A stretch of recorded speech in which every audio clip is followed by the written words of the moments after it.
Hi, this is Jeff from headintobalance.com, and here's just another small video just to help you deal with just getting yourself feeling better for no reason whatsoever.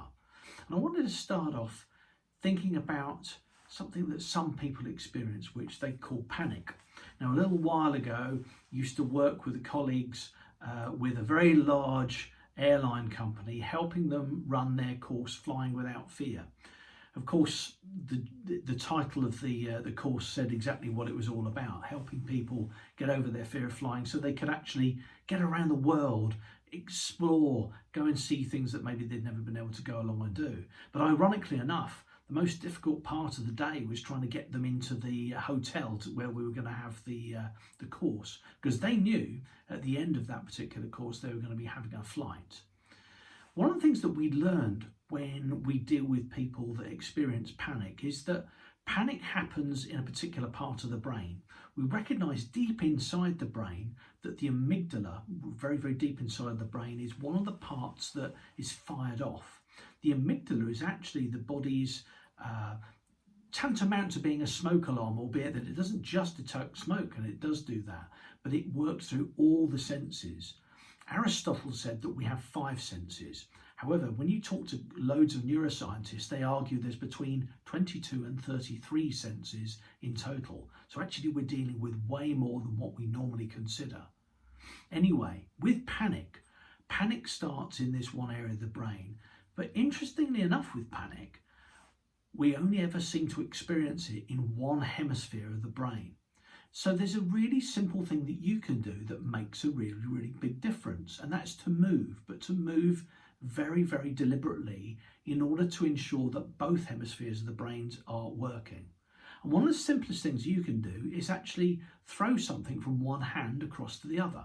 Now, I've got an apple here, which I'm just going to pick up. I'm going to stand back a little bit, but actually by concentrating on throwing the apple from one hand to the other, but making sure that you pass the midline of the body with your hand, ensures that both hemispheres of the brain are working. So you do it just like this.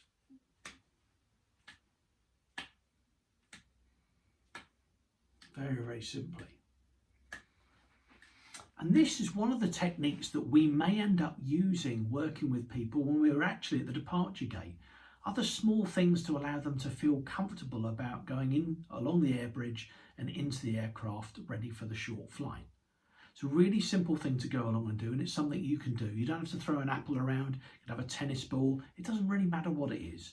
But the most important thing is you're creating contralateral movement, actually crossing over different parts of the body. So that's a simple one to start with.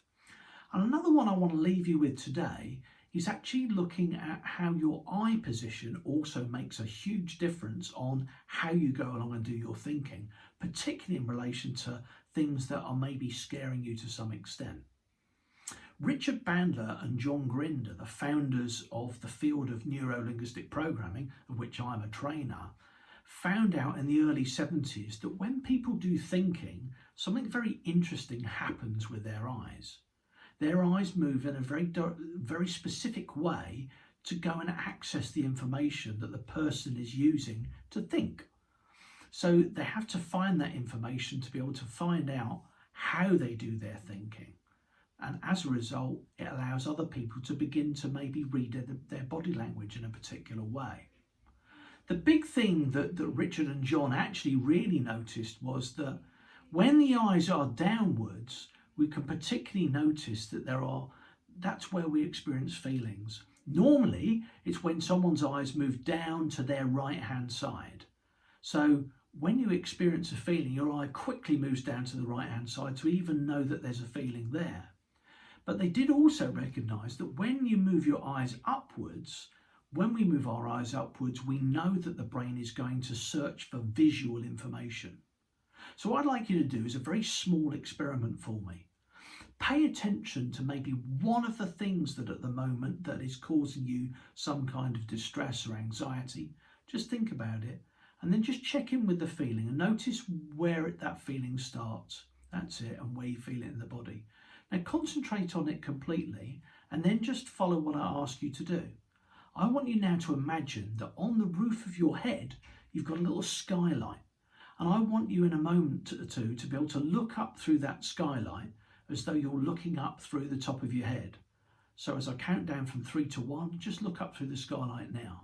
So 3, 2, 1, look up through that skylight. That's it. Keep concentrating, looking up, looking up, looking up. Keep looking up, keep looking up. Notice what it is that you can see. And while you're paying attention to what it is you can see, notice how that the feeling is already different and maybe it's already gone away. Because actually by moving your eyes to a different position, and by the way, you can look back at me again now, when you move your eyes in a particular position, temporarily, there are things that you can do to get over that particular feeling. It's a bit of a first aid, band-aid kind of treatment, but the idea is that it's something there to go along and change the way you feel. So go along and practice that. If you notice there's a feeling on the inside that doesn't feel so good, imagine you've got that skylight on the top of your head. Look up through there. And also, get a little bit of exercise for yourself. Throw a ball or an apple from one hand to the other, crossing the midline of the body. And notice how it allows you to think differently and feel differently. Enjoy practicing. I'll do another video for you very shortly. Thanks for watching. Jeff from headintobalance.co.uk or headintobalance.com.